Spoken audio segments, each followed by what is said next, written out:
Preguntas a la psicología.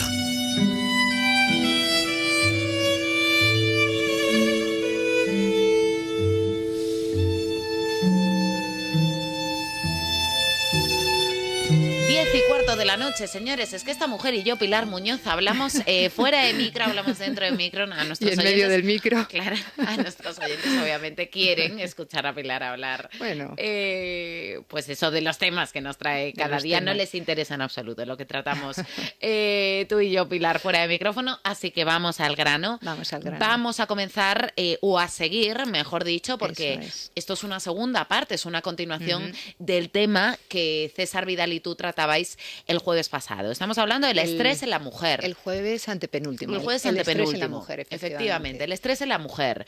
Vamos a ver, en esa sesión, por decirlo de alguna manera, Pilar, tratasteis las áreas, las etapas del estrés en la mujer, pero vamos a volver a situar, si te parece, ese concepto de estrés para nuestros oyentes y espectadores. ¿De qué estamos hablando cuando manejamos cotidianamente la palabra estrés? ¿Y por qué, por cierto, tiene unas características, en este caso, de la mujer, muy propias de la mujer? Muy bien. El estrés como concepto, estamos haciendo una revisión, un repaso. El estrés como concepto es una activación fisiológica producida por un estímulo, por un acontecimiento externo o interno.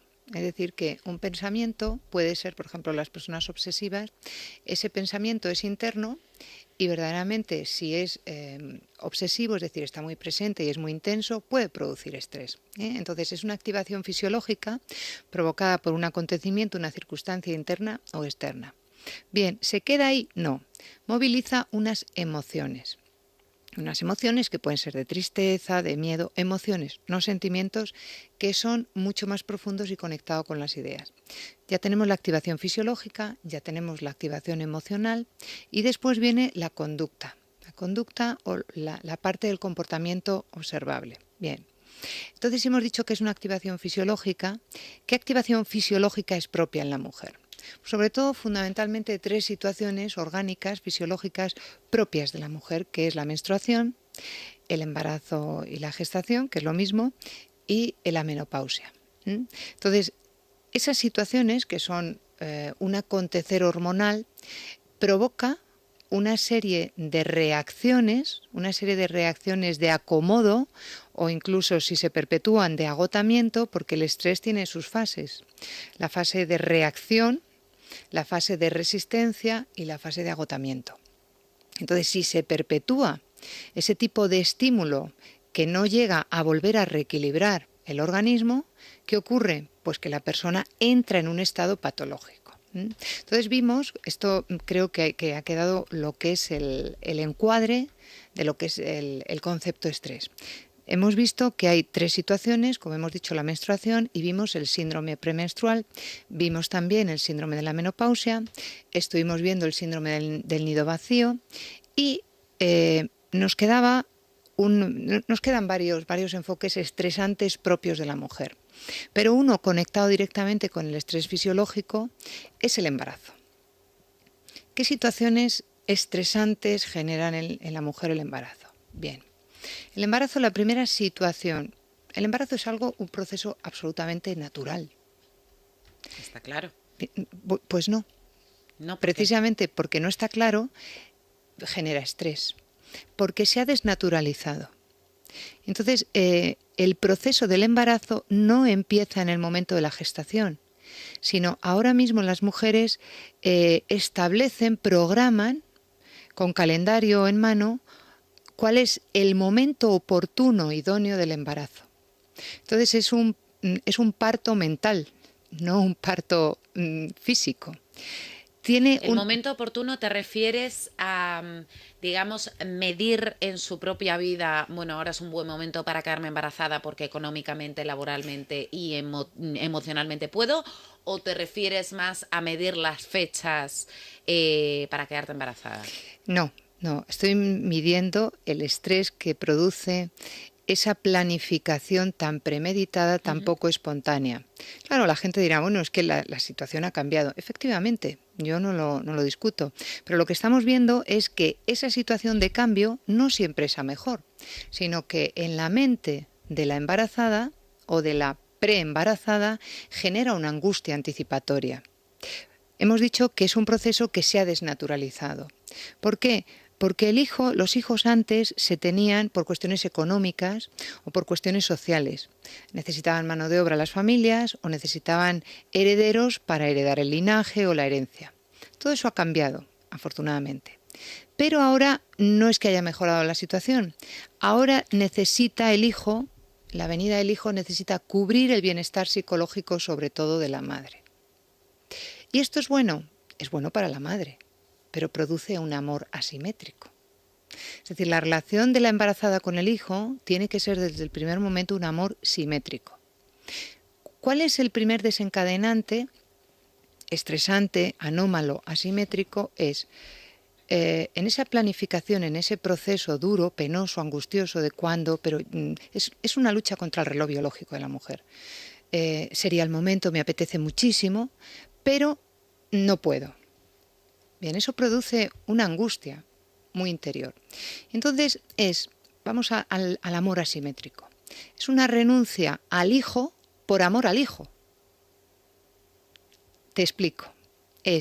Como no es el momento porque tengo que dar todo al hijo, entonces renuncio a ese hijo porque tiene que venir en unas condiciones óptimas. Segunda escisión estresante de la mujer. En ese proceso, en ese parto mental, una de las condiciones, un factor terrible es la preparación angustiosa y de presión social de que tiene que tener en el horizonte del niño, en el horizonte vital, todo cubierto. Tiene que tener, cuando ya nace el bebé, tiene que tener la habitación, los juguetes, el colegio decidido, las vacaciones, los estudios, la posibilidad de estudiar en el exterior. Es decir, todas estas cuestiones antes no se planteaban, porque la llegada del hijo era un proceso natural. Muchas veces era deseado y, como hemos dicho, otras veces no era tan deseado, simplemente... Porque los tiempos cambian, ¿no, Pilar? Claro, pero... Hace que nos tengamos que adaptar a cada situación y quizás sí es cierto que tienes que planificar mucho más las cosas. Claro, si no nos metemos en el criterio de si está bien o mal, sino en que esa gestión de planificación a la mujer le genera un desequilibrio.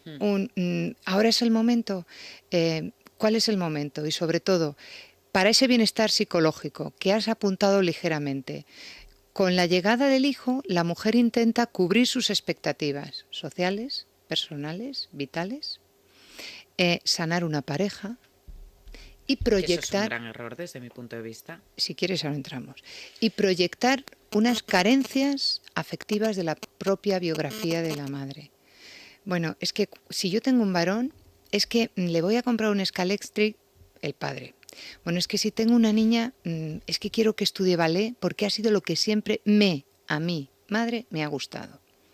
Claro, esto produce luego una frustración, porque cuando llegan los bebés con su independencia, con su impronta, con su personalidad, pues resulta que a lo mejor el niño es el que quiere estudiar ballet y la niña quiere jugar con el Scalextric. Sucede también mucho, yo por lo menos lo he visto cuando los padres o las madres quieren llamar a sus hijos como se llaman ellos, como se llaman los abuelos, cuando hay la repetición de un nombre, tatarabuelo, bisabuelo, abuelo, padre...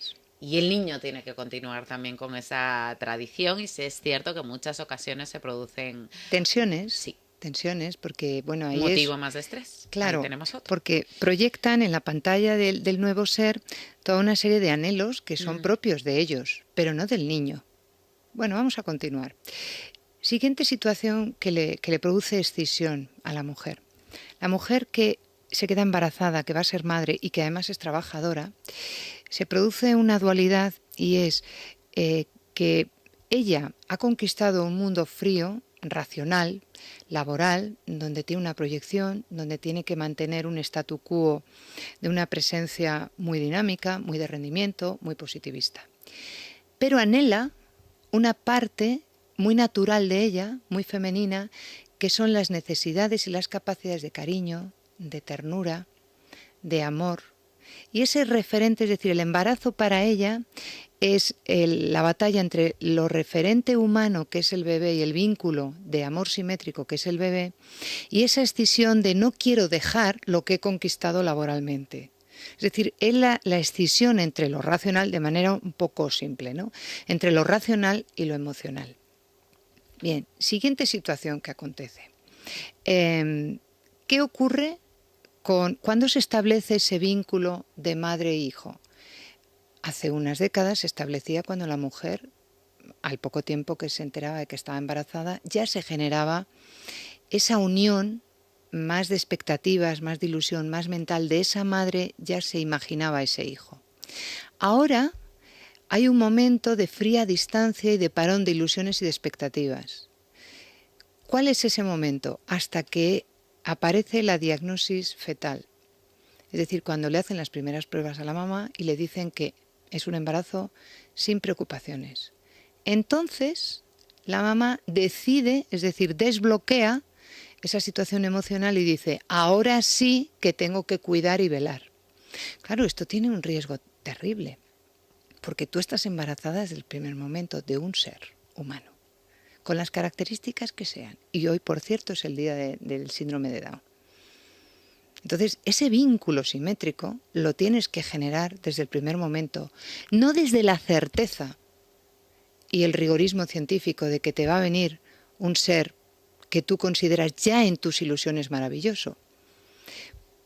En todo ese momento de la diagnosis aparece también una invasión, una presión terrible de el parto ha pasado de ser un proceso natural, más privativo de la pareja, a estar invadido por expertos. El ginecólogo, el dietista, el que te controla las estrías, el que te prepara el parto. El que te dice lo que puedes o debes comer y no. Bien, perfecto. Eso también es otra... Es un factor que las mujeres que deciden no someterse a eso, la presión social es no haces esto por tu hijo. Claro, es que es un juego un poco perverso. No, es que precisamente por mi hijo me quiero mantener en una placenta de normalidad, porque si hay algo natural es el parto. Por supuesto, con las complicaciones, para eso tenemos y recurrimos a la ciencia. Pero no este pancientifismo. Cuando hablo de pancientifismo es de que todo está fuertemente vinculado a la ciencia y a la técnica y se ha despersonalizado, en este caso a la mujer, que digamos que es un zarandillo en manos de un montón de expertos. Y en el proceso del embarazo cobra más importancia a veces el obstetra que la propia pareja. Otro foco de estrés, la cantidad de informaciones opuestas, contrapuestas sobre el momento del parto. Yo creo que cada año hay investigaciones o pseudoinvestigaciones de que pintando la pared del paritorio de verde los niños nacen con mayor fluidez. De que los partos de agua pues producen niños más felices, de que los paritorios con música clásica generan menos estrés en la mujer. Bueno, pues yo no dudo que esto pueda ayudar, pero de ahí a una planificación absolutamente angustiosa para la madre, que si entra a un paritorio o que si la pobre le toca parir en el ambulatorio porque aquello se precipita, se va a sentir angustiada porque ha sentido demasiado bombardeo por esa situación, pero no lo ha generado ella. Es decir, una mujer, yo sí he dado a luz, una mujer lo que quiere en ese momento es tener a alguien con una pericia suficiente para que ese trámite sea rápido y bueno, bien, ¿no? Sí. Pero desde luego no te puedes quedar detenido en algo tan periférico como las texturas, las presencias, los colores. Yo no digo que no sea bueno y que sea saludable, pero es innecesario de cara a la angustia que tiene la mujer. ¿Ha quedado esto claro? Clarísimo. Bien. Un último apunte respecto a esta presión de la embarazada. A veces un estrés del embarazo es el amor. Porque la madre se siente tan responsable, tan inseguramente responsable, ¿por qué la inseguridad? Seré capaz de, porque como me dicen tantos expertos que tengo que comer esto, que para estar equilibrada tengo que andar esto, que tengo que ponerme esta ropa, que es mejor tomar el sol de esta manera, que si me pongo una sombrilla de este color aumento las posibilidades del niño. Claro, la pobre se siente fatal. Entonces se genera una hiperresponsabilidad de que cuando nazca el niño ella es la mega responsable, la que tiene que controlar y vigilar todo. Eso, cuidado, desde el territorio psicoanalítico lo que estás generando es una hiperprotección y un niño egocéntrico, porque el amor, para ser simétrico, los deberes y las obligaciones son de la madre y del niño. No estoy hablando del recién nacido, por Dios, pero estoy hablando de que esa hiperresponsabilidad y esa inseguridad va a ir jalonando todas las etapas evolutivas del niño. Y si no lleva al niño a 3 clases particulares o a 3 clases extraescolares y en verano no le lleva a un campamento bilingüe, la madre deja de ser responsable. ¿Y el niño? ¿Dónde está la responsabilidad del niño? Porque es que estamos haciendo niños verzolaris. Precisamente por esa asimetría que ya acontece en el tramo del embarazo. Y esto sería en grandes líneas. Hay muchísimos más rasgos de estrés, pero son más evidentes y hay más divulgación sobre ellos. Pero desde luego quería hacer hincapié en cuestiones mucho más profundas, y que las mamás que estén ahora en este proceso, lo que les pido es serenidad y confianza y un vínculo tranquilo, sin estridencias, con su bebé y con su pareja. Y si no está su pareja, pues con su bebé y con el apoyo social que tengan y familiar.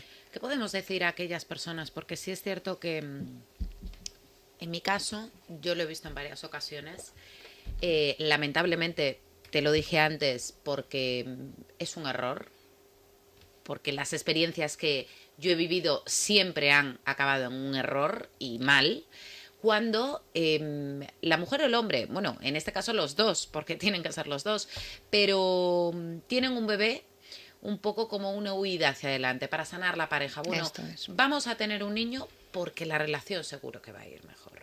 Pilar, ¿qué podemos decir a la gente que afronta, pues eso, un embarazo, un bebé, desde este punto? Pues hombre, yo les deseo que les salga desde luego bien, pero no es, no suele ser así. Pero no es el remedio. Es que un hijo no estamos viendo como un remedio, efectivamente. Un hijo no es un remedio ni un ungüento de Fierabras, no. Un hijo es muy serio, es un ser humano que viene con unas condiciones de autonomía, que se vale de los padres para entrar en la colectividad humana, pero no debe ser tratado como un objeto. Y en este caso, de manera inconsciente en cuanto al tratamiento objetal, porque se trata a la nueva criatura como va a arreglar esto.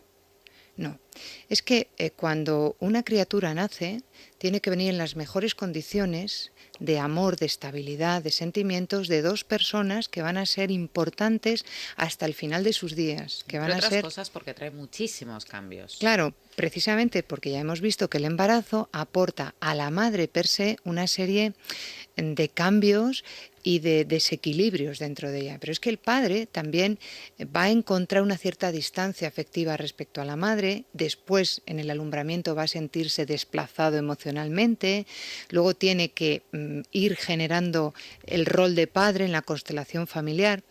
Es decir, que el salvamento o la salvación de una pareja a partir de un hijo, desde mi punto de vista, de experiencia, ya tengo alguna, y lógico, es un desastre.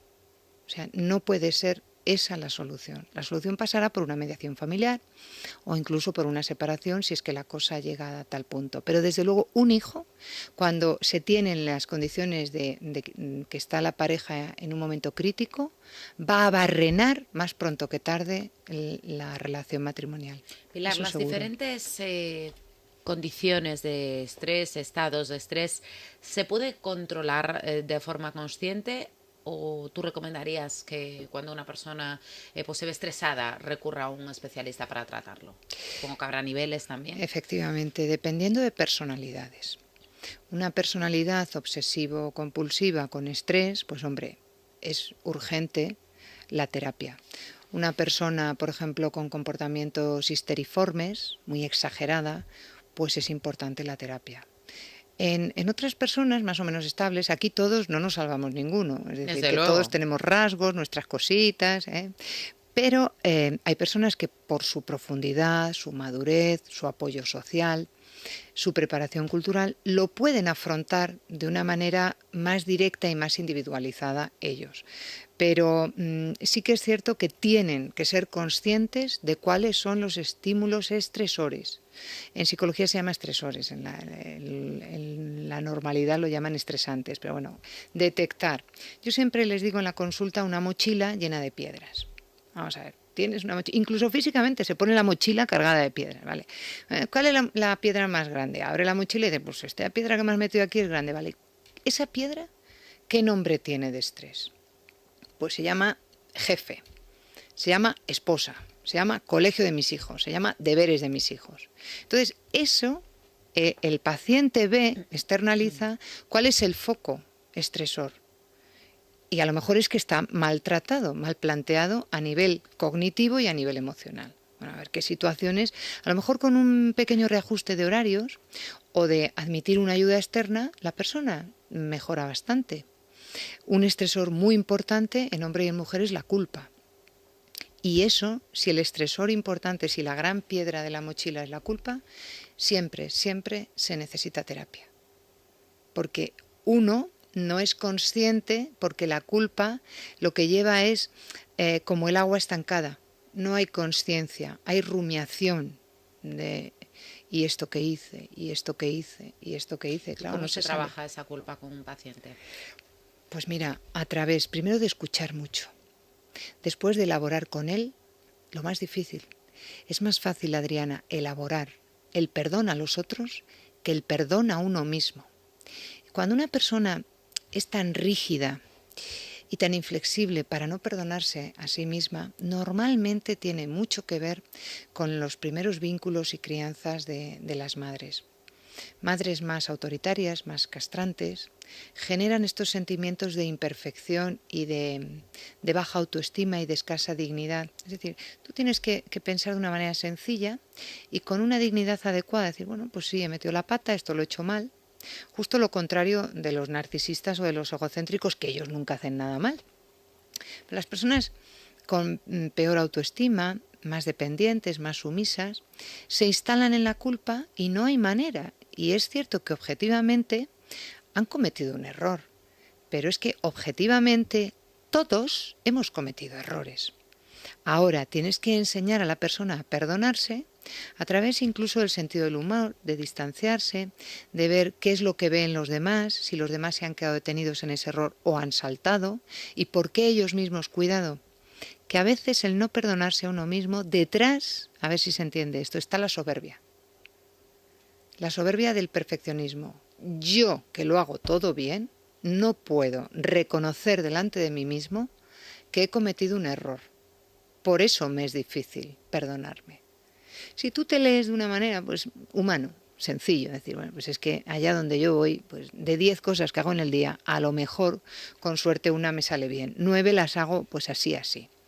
Si tú llevas ese tipo de expectativas, que son bastante ajustadas, cuando cometes el error, primero te estás subsanando contigo misma. Bueno, pues ya he metido otra vez la pata, pides perdón o disculpas al colectivo más cercano y ya está, a por otra situación. Pero la culpa verdaderamente es un factor muy, muy estresante. Pilar, antes hablábamos de el estrés en la mujer, pues en determinados estados, en la menstruación, con la menopausia, embarazada, mujer trabajadora. ¿Existen otros momentos u otras condiciones Sí. vitales que generan estrés Sí. en la mujer en este caso? Sí, mira, muy frecuente ahora, muy frecuente. Mujeres obsesivamente enamoradas generan un estrés terrible. Son mujeres que se enamoran con una ceguera racional. Es decir, se enamoran de una manera excesivamente emotiva. Seguramente que familiares o ellas mismas se van a reconocer.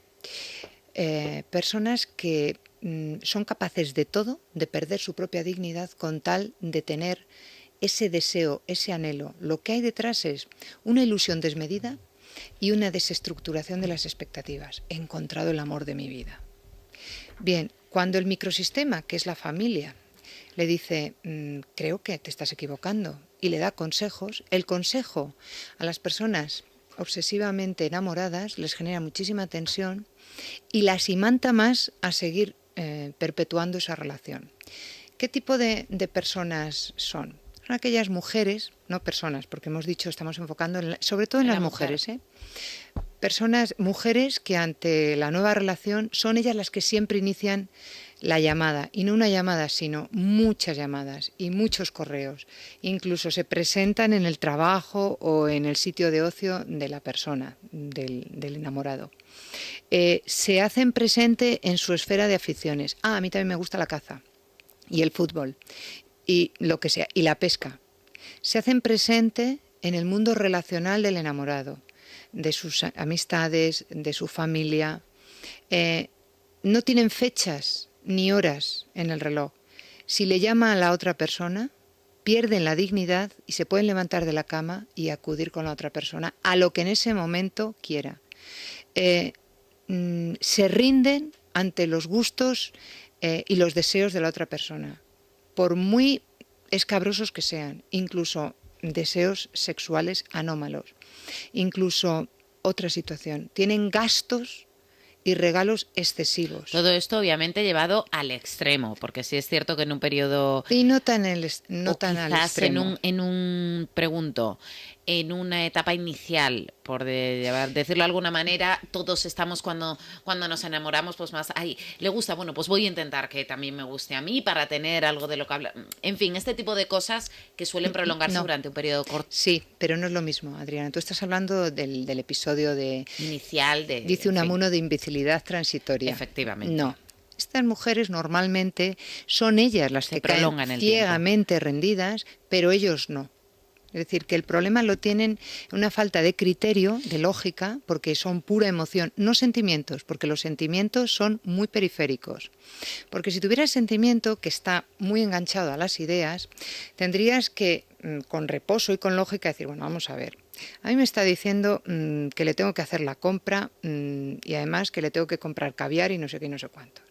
Hombre, pues si tú tienes una simetría, volvamos a la simetría del amor, con tu novio y dices, pues mira, majo, va a ser que no. Te quiero mucho, pero joder, te estás pasando. Sin embargo, estas mujeres no se lo cuestionan. Es sí. Sí, señor. Sí. Las pérdidas que tienen son fantásticas. Tienen pérdidas económicas y de posición. Tienen pérdidas laborales, porque son capaces de saltarse ritmos de trabajo, y no te digo nada si la relación surge en el trabajo. Las que van a perder de lejos son ellas, siempre. ¿Y este tipo de actitud tiene algo que ver con la confianza en uno mismo? Una persona muy insegura de sí misma, pero supongo que también la pareja tendrá algo que ver, porque en fin, si esa pareja ve que ella tiene un comportamiento determinado que puede ir unido a esa falta de confianza en uno mismo, la pareja en este caso debería decir, oye, fulanita, espera que esto no lo estás haciendo bien, o a mí no me gusta porque te estoy viendo obsesionada y, en fin, cruzando unas barreras que no son buenas, ni para ti ni para mí. Claro. En cuanto él no se pronuncia, también en él hay un problema. Claro, es que acabas de mencionar un tándem muy patológico, muy característico en las parejas, ¿no? El cóncavo y el convexo. Este tipo de mujeres, indudablemente hay una bajísima autoestima, una pérdida absoluta de dignidad, pero en el hombre normalmente es un hombre dominador y un hombre egocéntrico y un hombre narciso. Porque estas mujeres no se imantan, no se quedan obsesivamente enamoradas de un hombre sin este tipo de perfil, de un hombre, por ejemplo, maduro. Maduro no en el sentido de años, sino con un equilibrio. Sí. No, porque no les levanta, es decir, ellas lo que hacen es una ilusión de encuentro la fortaleza y la manera completa de mi ser que no he sido capaz yo de hacer, y las pobres se piensan que lo van a encontrar en ese tipo de seres, ¿no? Entonces tienen grandes pérdidas y la ruptura es muy, muy, muy dolorosa y a veces incluso con arrastres físicos, incluso con tentativas de suicidio, ¿no? Porque la mayoría de las veces ellas se han alejado de la familia.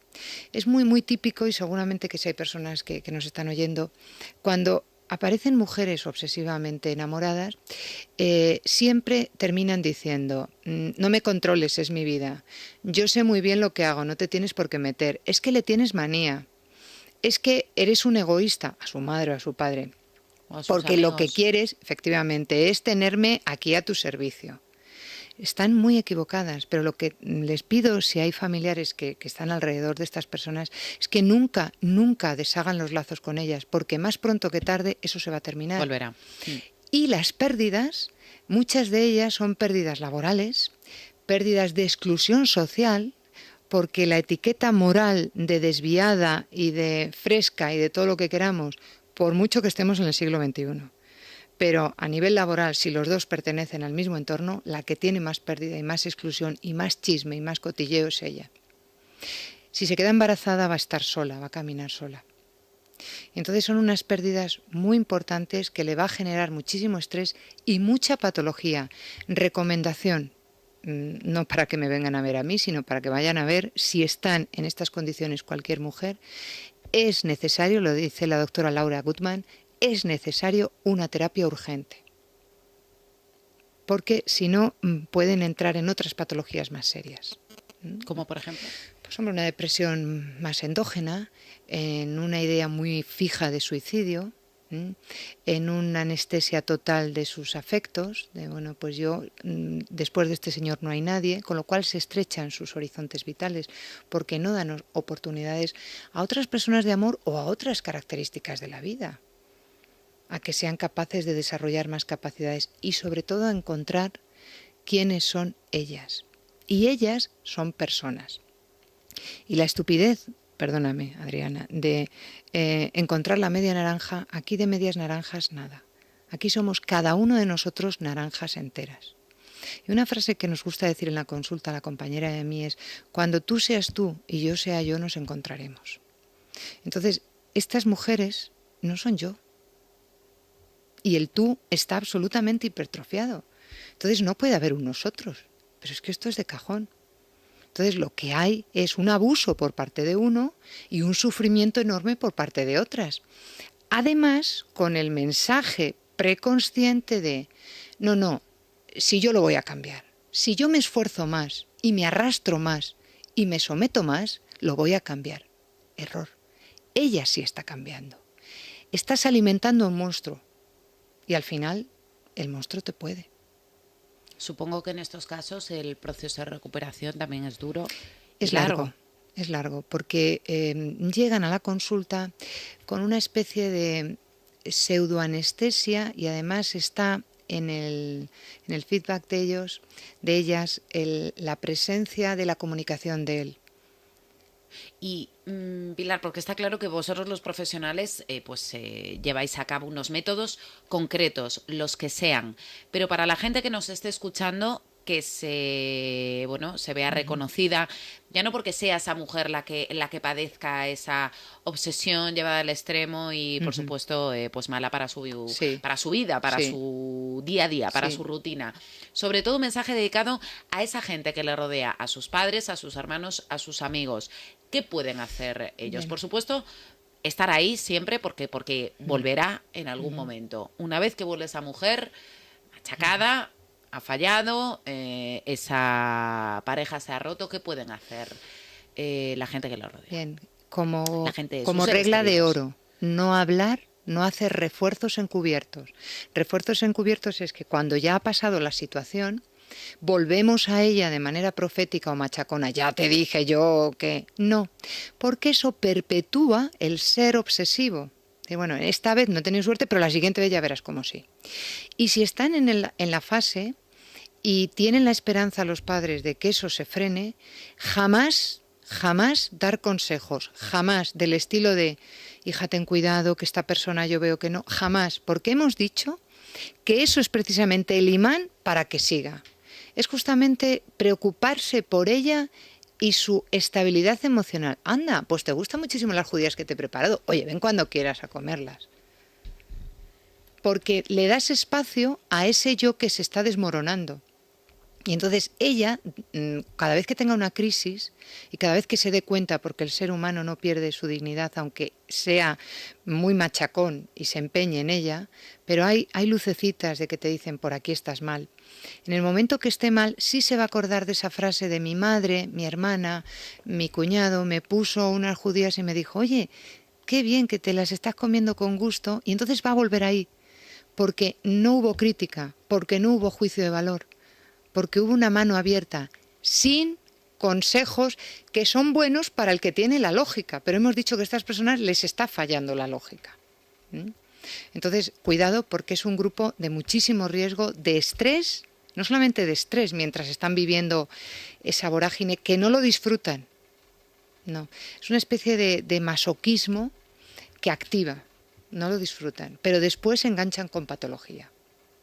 Bueno, pues lo tenemos que dejar aquí, Pilar. En muchas ocasiones el ya te lo dije, sé que no suele, profetas no suele ayudar. no. Profetas no. No. Y bolas de cristal, cristal tampoco. No, por favor. Pilar, muchísimas gracias. Como siempre ti. Es un placer. El placer mío. Nos vemos y nos escuchamos el jueves que viene. Jueves Santo. Estaremos aquí el Jueves Santo, claro que sí, las si dos en Amor en Compañía, como por supuesto. siempre. Señores, nosotros ya lo saben, hacemos una pausa y volvemos con la tertulia política. Hoy me acompaña Luis del Pino, Carmen Morodo y Pepe García Domínguez, que me olvidaba yo hasta ahora.